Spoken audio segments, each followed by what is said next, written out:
Judges chapter 1, New International Version. After the death of Joshua, the Israelites asked the Lord, "Who of us is to go up first to fight against the Canaanites?" The Lord answered, "Judah shall go up. I have given the land into their hands." The men of Judah then said to the Simeonites, their fellow Israelites, "Come up with us into the territory allotted to us to fight against the Canaanites. We in turn will go with you into yours." So the Simeonites went with them. When Judah attacked, the Lord gave the Canaanites and Perizzites into their hands, and they struck down 10,000 men at Bezek. It was there that they found Adoni-Bezek and fought against him, putting to rout the Canaanites and Perizzites.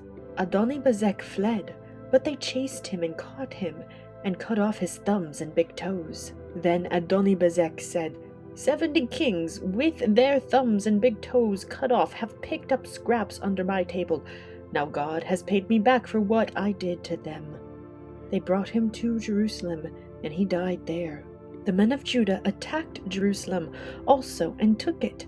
They put the city to the sword and set it on fire. After that, Judah went down to fight against the Canaanites living in the hill country, the Negev, and the western foothills. They advanced against the Canaanites living in Hebron, formerly called Kiriath Arba, and defeated Shishai, Ahiman, and Talmai. From there, they advanced against the people living in Debir, formerly called Kiriath Shepher.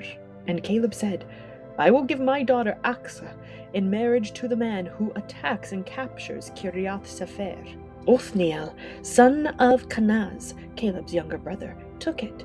So Caleb gave his daughter Aksa to him in marriage. One day when she came to Othniel, she urged him to ask her father for a field. When she got off her donkey, Caleb asked her, "What can I do for you?" She replied, "Do me a special favor. Since you have given me land in the Negev, give me also springs of water." So Caleb gave her the upper and lower springs. The descendants of Moses' father-in-law, the Kenite, went up from the city of palms with the people of Judah to live among the inhabitants of the desert of Judah in the Negev near Arad. Then the men of Judah went with the Simeonites, their fellow Israelites, and attacked the Canaanites living in Zephath, and they totally destroyed the city. Therefore it was called Hormah. Judah also took Gaza, Askelon, and Ekron, each city with its territory. The Lord was with the men of Judah. They took possession of the hill country, but they were unable to drive the people from the plains because they had chariots fitted with iron. As Moses had promised, Hebron was given to Caleb, who drove from it the 3 sons of Anak. The Benjamites, however, did not drive out the Jebusites who were living in Jerusalem. To this day, the Jebusites lived there with the Benjamites. Now the tribes of Joseph attacked Bethel, and the Lord was with them. When they sent men to spy out Bethel, formerly called Luz, the spies saw a man coming out of the city, and they said to him, "Show us how to get into the city, and we will see that you are treated well."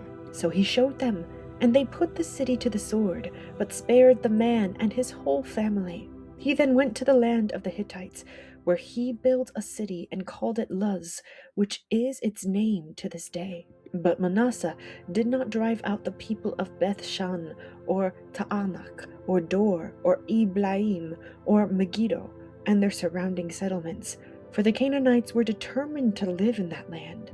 When Israel became strong, they pressed the Canaanites into forced labor, but never drove them out completely. Nor did Ephraim drive out the Canaanites living in Gezer, but the Canaanites continued to live there among them. Neither did Zebulun drive out the Canaanites living in Kitron or Naalol.